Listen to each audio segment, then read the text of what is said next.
네, 행복한 안식일 귀한 찬양으로 저에게 감동을 하나님께 은혜를 끼쳐 주셔서 감사드립니다.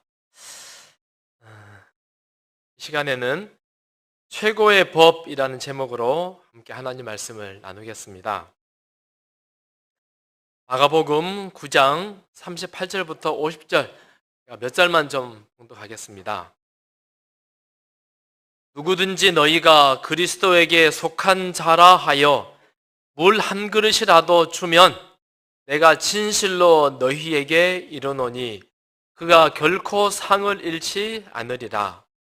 또 누구든지 나를 믿는 이 작은 자들 중 하나라도 실족하게 하면 차라리 연자 맷돌이 그 목에 매여 바다에 던져지는 것이 나으리라. 소금은 좋은 것이로되 만일 소금이 그 맛을 잃으면 무엇으로 이를 짜게 하리요? 너희 속에 소금을 두고 서로 화목하라 하시니라. 아멘. 어느 날 어떤 작은 꼬마 아이가 파스텔에게 와서 묻습니다. 박사님, 우유는 왜 빨리 상합니까? 지금은 우리 우유가 살균되어 가지고 그렇게 썩 빨리 상하지는 않습니다. 그러나 바로 짜가지고는 빨리 상한다 그래요. 왜 우유가 빨리 상하죠? 이렇게 물었습니다. 당시에는 자연 발생설이 대세였습니다. 그래서 그냥 놔두면 알아서 썩는 거야. 그리고 거기서 구더기가 나오고 파리가 되는 거야. 그게 이치야 라고 가르치던 그런 시절이었다고 해요.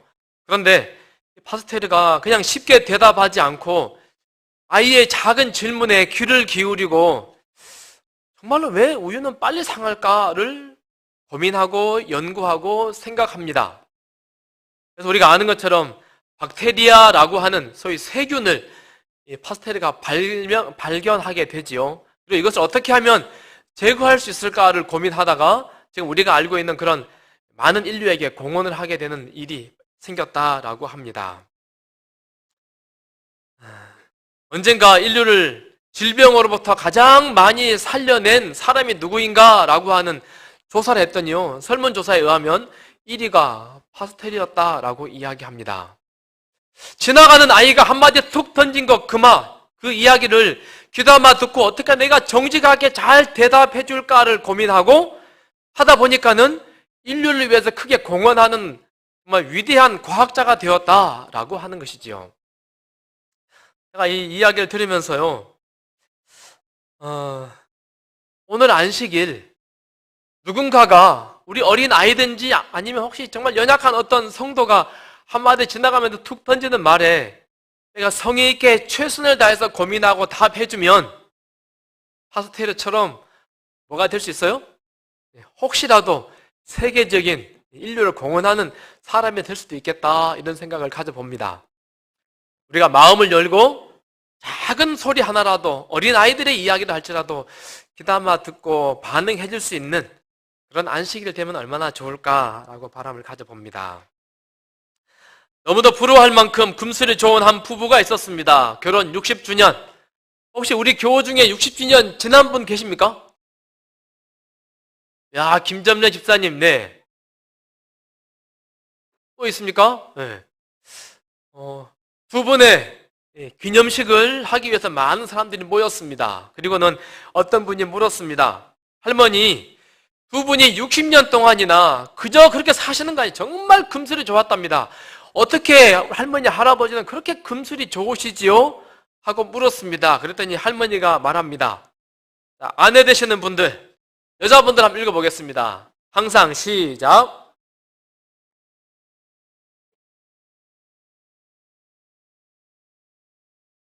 별로 마음에 안 들으세요? 웃으면서 읽으세요? 네? 제가 읽어볼까요? 다시 한번요. 네. 다시 기회를 드리겠습니다. 네. 항상 시작.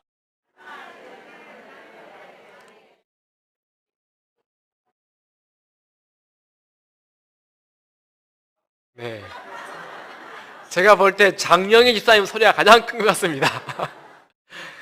그랬더니 할아버지에게 물었습니다. 할아버지는 어떻게 생각하세요? 자, 남자분들 있습니다. 시작. 네. 자, 남자들도 약합니다. 한 번 더 합니다. 시작. 네. 이야기가 우리에게 주는 교훈이 있죠. 화목의 비결은 뭐에 있어요? 말에 있습니다. 상대방의 말을 어떻게 하는 거요? 지지해주고 동의해주고 인정해주는 것, 거기에 있더라라고 지금 이야기합니다. 우리가 오늘 살펴보고 싶은 본문은요, 여러 가지 의미가 있겠지만 저는 인간 관계의 기술에 관해서 예수님께서 우리에게 하시는 말씀이다, 이렇게 생각을 해봅니다. 어떻게 하면 우리가 사람 간의 관계를 정말 풍요롭게 잘 할 수 있을까? 성경을 통해서 한번 생각해 보고 싶습니다. 한 번은 요한이 예수님께 와서 묻습니다.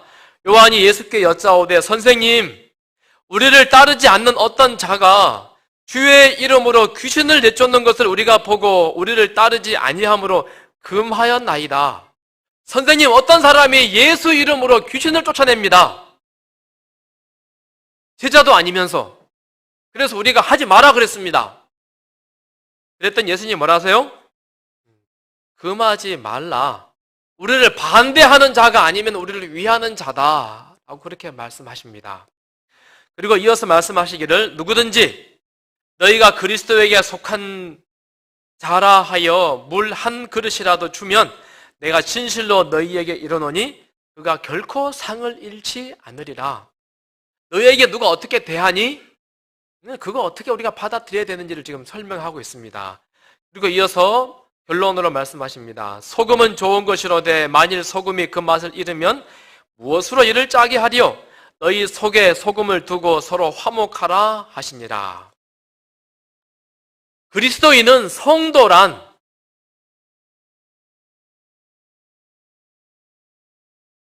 하나님 나라의 제사장입니다. 왕 같은 제사장입니다. 거룩한 나라입니다. 그러나 우리가 하나님 나라의 거룩한 백성으로 살긴 하지만은, 그러나 이 땅에 우리는 발을 붙이고 삽니다. 하늘을 호흡하고 삽니다. 그러나 여전히 우리는 대한민국 국민입니다. 50일 새벽기도 보니까 우리 교우님들 중에 온라인, 오프라인으로 한 50여 분 이렇게 참여하는 것 같습니다. 정말 감사합니다. 아침에 와서 말씀 보고 또 간절히 기도하고 하니까 참 좋으시죠? 네. 아침이 아주 상쾌하게 기분 좋게 하루를 시작하는 그런 생각을 참 많이 갖습니다. 그러나 하늘을 호흡한다 할지라도 여전히 사람들을 만나야 합니다. 여전히 나는 출근을 해야 되고 사람들 속에서 사람들과 어울리고 살아야 한다는 것이지요. 다양한 사람들 속에 성도는 어떻게 하면 성도로서, 그리스도인으로서 사람들에게 그리스도의 향기를 나누며 세상을 살아갈까?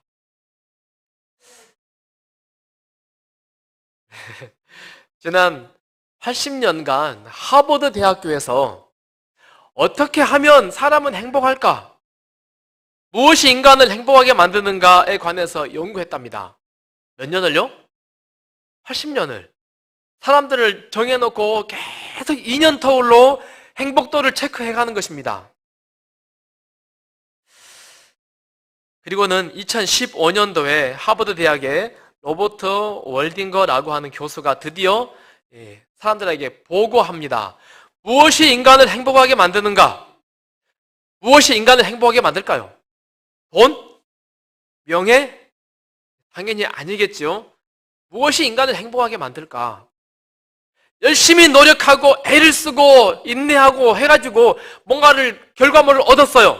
성취감. 이 연구에서는요, 성취감도 인간의 행복을 그렇게 높여주지 않는다라고 이야기합니다. 결론부터 이야기하면 인간관계라고 이야기합니다.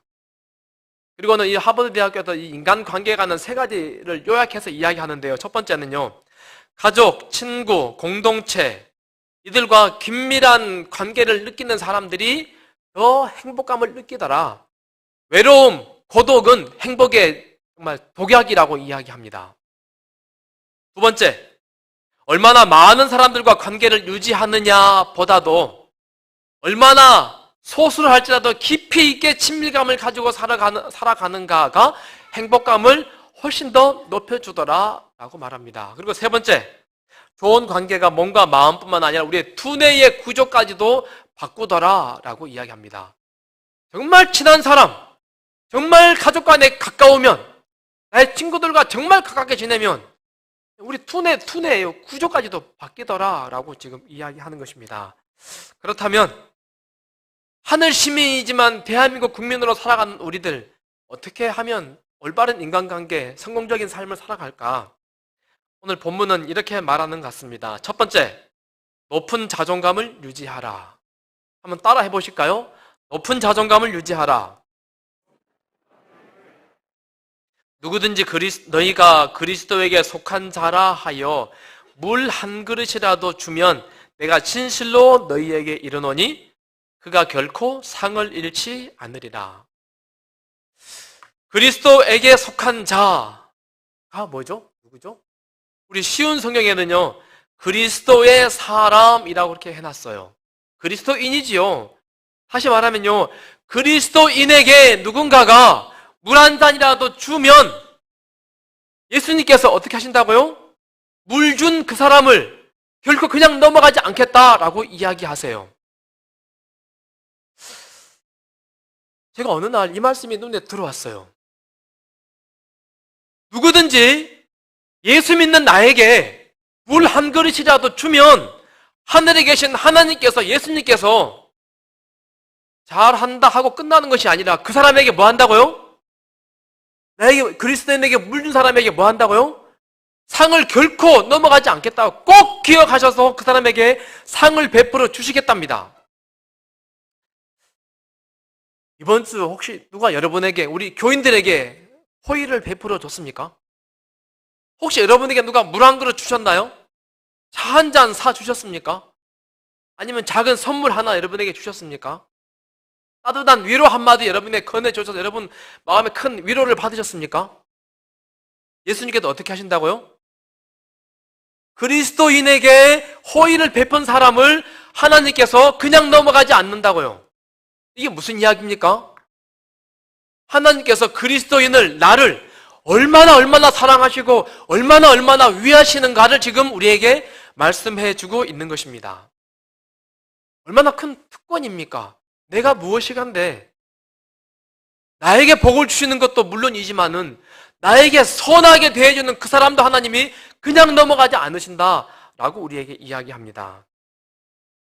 자존감, 우리 자존감이죠. 여러 가지, 여러분들이 이 자존감을 이렇게 의미를 다르게 해석했더라고요. 그중에 제 마음에 드는 거 하나 가져왔습니다. 나는 사랑받을 만한 가치가 있는 소중한 존재라고 생각하는 마음을 자존감이라고 하지요. 여러분은 자존감이 있습니까? 자존감이 어떻습니까? 정말 여러분은 사랑받을 만한 존재이십니까? 마가복음 9장 41절만 봐도 그리스도인의 자존감이 막 올라가지 않습니까? 내가 어떤 존재이간데 누군가가 나에게 호의만 베풀어도 하나님이 그 사람을 선물 주시고 막 상을 쏟아 부어 주신답니다. 무엇 때문에요? 내가 어떤 존재인지를 지금 하나님 우리에게 말씀하고 있는 그런 부분인 것 같습니다. 2002년도에 버팔로 대학교의 한 교수가 64명의 커플을 놔두고 실험을 하나 했습니다.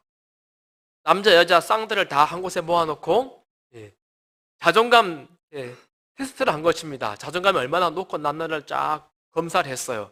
그리고 나서 이 사람들에게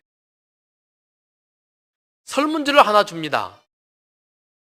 근데 말은 이렇게 합니다. 커플 양쪽 다 같은 내용입니다. 여러분 성실하게 답을 해주세요 합니다. 그런데 그 중에 한 명에게는 상대방의 단점을 써주세요 라고 이야기합니다. 고칠 점을 기록해 주세요. 그리고 반대쪽에는 뭐라 그래요? 자기 집에 있는 물건을 있는 대로 다 적어주세요. 가능한 많이. A 설문지를 받은 사람은 내 짝꿍의 단점? 뭐가 있나? 근데 이제 콩깍지가 끼워져가지고 안 보이잖아요. 생각하고 하나 적을까 말까. 그런데요, 자기 옆에 있는 커플은 지금 뭐 하고 있어요? 엄청 많이 적는 거예요. 여러분 여러분 집에 뭐가 있나 하려면 몇 가지 적을 수 있을까요? 가능하면 많이 적으라고 하는데 한 100가지, 200가지 적을 겁니다. 다 설문지를 끝난 다음에 다시 또 이번에는 자존감 테스트를 다시 하는 것입니다. 그러면서 그들의 매력도, 친밀도, 상대방에 관한 그런 것들을 조사합니다. 그런데요, 처음에 조사했을 때 자존감이 높은 사람들은 상대방이 나의 단점을 많이 기록하는 것처럼 느껴진다 할지라도 기존 그 자존감이 떨어지지 않아요. 똑같은 사랑, 똑같은 마음이 유지됩니다. 그런데 자존감이 낮게 만들어진 그룹들은 보니까는요, 상대방이 나의 단점에 관해서 많이 적는 것을 느끼는 순간 마음이 어때요? 막 흔들리는 거예요. 저 사람이 나를 이렇게 생각한다고? 굉장히 서운합니다. 그래서는 어떻게 해요? 친밀도, 매력도가 확 낮아져 버립니다. 우리에게 무엇을 말하는 것입니까? 자존감이 낮은 사람은 대인 관계를 할 때에도 대단히 힘들 수 있다라고 하는 모습을 지금 우리에게 설명해 주는 것입니다. 그리스도인들은 뭐가 높아야 돼요? 이 세상에 살면서 하는 백성으로 살지만 이 세상에 발붙이고 사는 그리스도인들은 자존감이 높아야 하는데, 자존감이라고 하는 것은 뭐라고요? 나는 사랑받을 만한 충분한 존재이다, 누군가가 나를 정말로 귀하게 여긴다라고 생각하는 그 마음입니다. 제가 말씀을 준비하면서요, 성도들은 진짜 자존감이 높은 사람들이어야겠구나 라는 생각을 지울 수 없습니다. 맞습니까?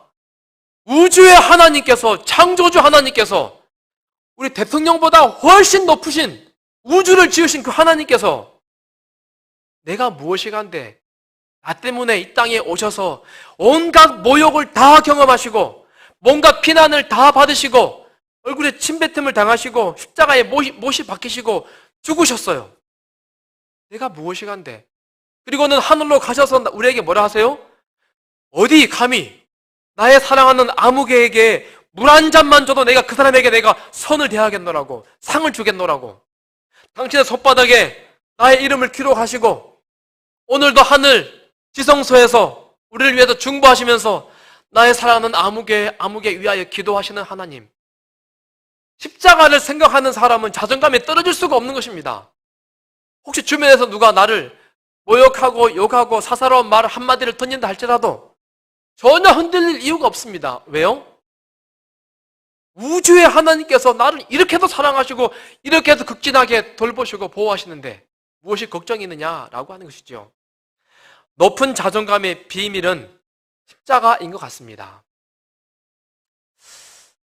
우리가 십자가를 깊이 묵상하고 하나님의 사랑을 우리가 깊이 많이 경험하면 경험할수록 우리의 자존감은 당연히 올라갈 수밖에 없는 것 아니겠습니까? 하나님께서는 하나님 백성들을 극진히 돌보시고 사랑하신다라고 하는 사실들을 성경에 정말 많은 사건들을 우리에게 설명해 주고 있습니다. 대표적으로 사르밧 과부에게 어느 한 낯선 남자가 찾아왔습니다. 나뭇가지를 줍고 있습니다. 그리고 말합니다. 그릇에 물을 조금 가져다가 내게 마시게 하라. 나에게 물 좀 주시오. 한 낯선 사람이 그렇게 지금 이 여인에게 이야기하는 것입니다. 여인은 참 착한 사람이었나 봅니다. 그래서 두말하지 않고 물 가지러 자기 성으로 들어갑니다. 그랬더니 그 낯선 사람이 다시 말합니다. 그가 가지러 갈 때에 엘리야가 그를 불러 이르되 청하건대 내 손에 떡 한 조각을 내게로 가져오라. 뭐 달라 그래요? 떡 한 조각만 줄 수 있겠소? 라고 다시 묻습니다. 우리 이 이야기 너무 잘 아시죠?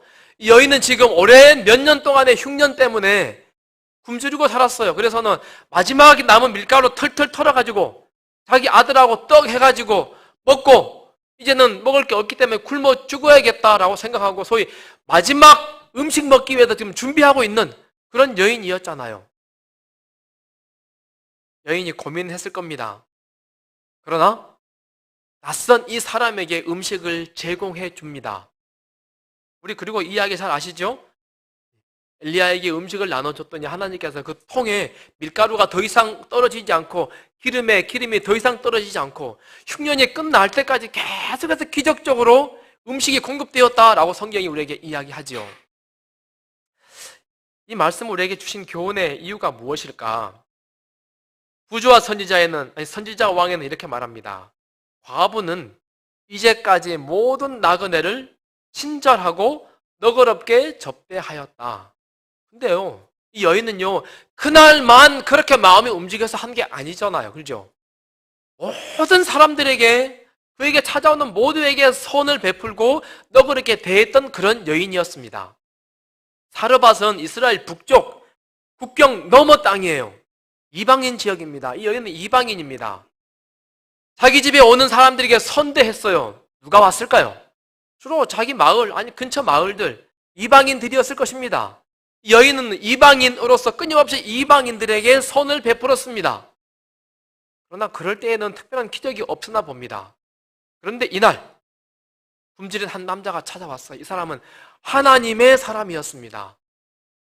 하나님을 섬기는 사람이었습니다. 이 사람에게, 하나님을 섬기는 사람에게 물 한 잔 주고 떡 하나 해드렸더니 무엇이 일어났어요? 기적이 일어났다라고 성경이 우리에게 소개합니다. 하나님께서 당장의 기적을 베푸셨어요. 그리고는 그를 통해서 그 집안이 굶어 죽지 않도록 특별한 은혜를 베푸셨습니다. 마태복음 10장 40절, 성경에 이와 같은 비슷한 말씀이 여러 군데 등장하지요. 너희를 영접하는 자는 나를 영접하는 것이요, 나를 영접하는 자는 나를 보내신 이를 영접하는 것이니라. 하나님은요, 예수님은요, 반복해서 우리에게 이야기하세요. 내가 너희들을 얼마나 사랑하는 줄 아느냐? 좀 자존감 좀 올려라, 높여라 라고 이야기하시면서 너에게 잘해주면, 너뿐만 아니라 너에게 잘해주는 그 사람까지 내가 복을 줄 거야. 내가 너를 얼마나 사랑하는 줄 아니? 라고 지금 이야기하는 것입니다. 내가 어떤 존재인가를 아는 것은 우리의 자존감을 올리는 정말 기가 막힌 방법이라고 생각됩니다. 우리 남자들 예비군 훈련 가면 이런 거 참 많이 경험하죠. 이 중에 예비군 지금 다니는 분도 계실 것 같습니다. 제가 예비군 훈련장 가서 경험해보진 않았지만 누군가가 저에게 목사님 했다면 분위기가 어떻게 바뀔까요? 네. 그냥 가면 지루하기도 하고 그냥 엎드려 졸기도 하고 뭐 조교 말하면 삐질삐질 화장실 갔다가 늦게 오기도 하고 막 하는데 누군가가 저한테 목사님 한마디 했으면 그다음부터 어떻게 될까요? 이등병처럼 제 군기가 딱 들 겁니다. 이렇게. 그렇지 않습니까? 내가 누구인가, 내가 어떤 존재인가를 안다라고 하는 것은 나의 삶이 달라져요. 내 주변 사람들과 대하는 태도가 완전히 달라진다라고 이야기하는 것이죠. 자존감이라고 하는 건 그런 것 같습니다. 내가 하나님으로부터 큰 사랑받는 사람, 나를 하나님은 특별하게 대우하신다라고 느끼면은 나의 모습이 전혀 이웃들과의 관계가 달라진다라고 하는 것이지요. 두 번째, 어떻게 하면 더 좋은 원만한 관계를 유지할까? 성경은 말합니다. 소금을 두고 기억하라 라고 이야기합니다. 소금은 좋은 것이로되 만일 소금이 그 맛을 잃으면 무엇으로 이를 짜게 하리요? 너희 속에 소금을 두고 서로 화목하라 하시니라. 자존감, 마음속으로만 나는 하나님으로부터 사랑받는 사람이 아니라 뭐 하는 거요? 우리의 손으로 발로 이 사랑을, 하나님의 은혜를 실천하는 사람이 되어야 한다라고 지금 말씀하시는 것 같습니다. 우리 소금 하면 할 이야기가 정말 많은 것 같습니다. 소금 없으면 어떻게 될까요? 소금이 없으면. 기록에 보니까는요, 영국이 전에 인도를 지배할 당시에 사람들이 소금을 먹으면 머리가 똑똑해진다라고 생각했답니다. 그래서 인도 사람들이, 영국 사람들이 인도 사람들에게 소금을 아주 소량만 나눠줬다 그래요. 조금 먹고 뭐 하라고요? 똑똑해지지 말라고. 소위 말해서 바보 되라고. 우리 어머니들도 이 말 듣고 이제 집에 가서 뭐 할까요? 우리 애들 막 소금 막 많이 퍼먹이면 안 됩니다. 이 정책이 과학적으로 제가 잘 모르겠습니다. 어쨌든 그런 정책이 있었답니다. 사람이 입원해서 병원 가면 맨 먼저 뭐 하죠? 민거 맞습니다. 민거가 쉽게 말하면 무슨 국물이에요? 소금물입니다. 염분 농도 0.9%, 식염수, 중류수죠. 1882년도 영국의 시드닝 링거라고 하는 박사가 이 식염수, 이 염도 0.9% 소금물의 위력을 그가 경험합니다. 실험을 해요. 개구리에게도 심장을 꺼냅니다. 그리고는 그냥 중류수에게 이게 심장을 넣어보고 0.9% 염도 있는 이 식염수에게 개구리의 심장을 넣어봤어요. 이상하게도요. 그냥 이 중류수에다가 넣으면은 심장이 금방 멈춰버리는데요. 식염수에다가 간간한 이 물에다가 심장을 넣었더니요. 심장이 계속 뛰는 겁니다. 그래서는 링거가 발견됩니다. 우리 병원 가면 뭐 맞습니까? 링거 맞죠. 제가 의학적인 지식이 없어도 설명을 잘 할 수 있을지 모르겠습니다. 제가 본 자료에 보니까는요. 소금 0.9% 염분 이것이 들어오면은 우리 몸에서 삼투압 작용을 일으킨답니다. 그래서요. 우리 몸에 있는 독소들, 해로운 물질들은 밖으로 내보내려고 우리 몸이 인체가 부단히 애를 쓴다 그래요. 그래서 소변으로 혹은 땀으로 이 민거를 맞으면 훨씬 더 잘 배출된답니다. 체온이 조절되고 피가 더 깨끗해지고 그래서 소금의 효능이 참 탁월하다라고 하는 걸 우리 병원에서 참 짐작할 수 있는 것 같습니다. 뿐만 아니고 소금은 부패를 막고 음식의 맛을 맛있게 해줍니다. 그런데요, 만약에 이 소금이 녹는 것을 거부하고 그 고체, 그 딱딱한 덩어리 그대로 있겠다라고 이야기하면 어떻게 될까요? 나는 녹기 싫어, 사라지기 싫어 해버리면 그렇게 되어 있는 음식을 우리가 먹으면 어떻게 됩니까? 아마도 짜다고 퇴퇴 금방 이 음식을 뱉어버릴 것입니다. 소금이 녹아서 자기 형체가 사라져버렸기 때문에 맛있는 음식을 우리가 먹을 수 있는 것이겠죠. 그래서 소금은 자아를 녹여서 겸손히 온유로 희생해야 한다라고 우리에게 말하는 그런 특별한 물질인 것 같습니다. 박원선 씨가 수필 가운데 이런 글을 썼습니다. 주님, 하필 왜 소금이 되라 하십니까? 저는 싫습니다. 저는 내가 나로 태어난 것에 보람도 느끼고 싶고 또 나름대로 남의 눈에 띄는 뭔가가 되고 싶습니다. 될 수 있으면 남보다 우뚝 서서 칭찬도 받고 싶고 저는 나름대로 빛나고 싶고 사랑받고 싶고 존경받고도 싶습니다. 꽂히고 싶고 별이고 싶고 나무이고 싶고 파도이고 싶습니다. 그런데 세상 만물 하도 많은 것 중에 왜 하필 소금입니까? 여러분 어떻습니까? 여러분 별이 되고 싶으세요? 소금이 되고 싶으세요? 장로님 별 되고 싶으시죠? 여러분 꽃이 되고 싶으세요? 소금이 되고 싶으세요? 빛이 되고 싶으세요? 소금이 되고 싶으세요? 그런데요, 예수님은 빛이셨습니다. 그러나 그분은요, 사는 모습은 소금이셨습니다. 정말 소금. 예수님의 모습을 가만히 보면 진짜 소금이었다는 생각을 참 많이 하게 되는데요. 빌립보서 2장 이 말씀을 읽기만 해도 읽을 때마다 참 감동이 되는 것 같습니다. 아무 일에든지 다툼이나 허용으로 하지 말고 오직 겸손한 마음으로 각각 자기보다 남을 낮게 여기고 각각 자기 일을 돌아볼 뿐더러 또한 각각 다른 사람들의 일을 돌보아 나의 기쁨을 충만하게 하라. 너희 안에 이 마음을 품으라. 곧 그리스도 예수의 마음이니 그는 근본 하나님의 본체시나 하나님과 동등됨을 취할 것으로 여기지 아니하시고 오히려 자기를 비워 종의 형체를 가지사 사람들과 같이 되셨고 사람의 모양으로 나타나사 자기를 낮추시고 죽기까지 복종하셨으니 곧 십자가에 죽으심이라. 아멘. 예수님은 소금이셨습니다. 다 가지셨고 다 할 수 있었고 모든 사람을 그분 앞에 복종시킬 수 있으셨지만 예수님은 소금이셨습니다. 복종하셨고 겸손하셨고 온유하셨고 예수님은 그러셨습니다. 예수님의 모습을 가장 잘 표현하는 것이 무엇일까? 기독교를 기독교답게 가장 잘 표현하는 것이 무엇일까? 십자가지요. 다 버리고 오셔서 죽으셨어요. 온갖 모욕을, 온갖 저주를 다 뒤집어 쓰고 죽으셨습니다. 그런데요, 십자가가 너무 크고 너무 높아서 잘 받아들여지지가 않아요. 예수님이 그래서 또 다른 모습을 보여주었는데 또 다른 십자가 아닙니까? 이 세족식이요. 스승이시면서 하나님이시면서 이기적이고 예수님을 팔기 위해서 악한 마음을 품고 있는 유다 앞에 무릎을 꿇고 예수님께서 발을 씻겨주고 계세요.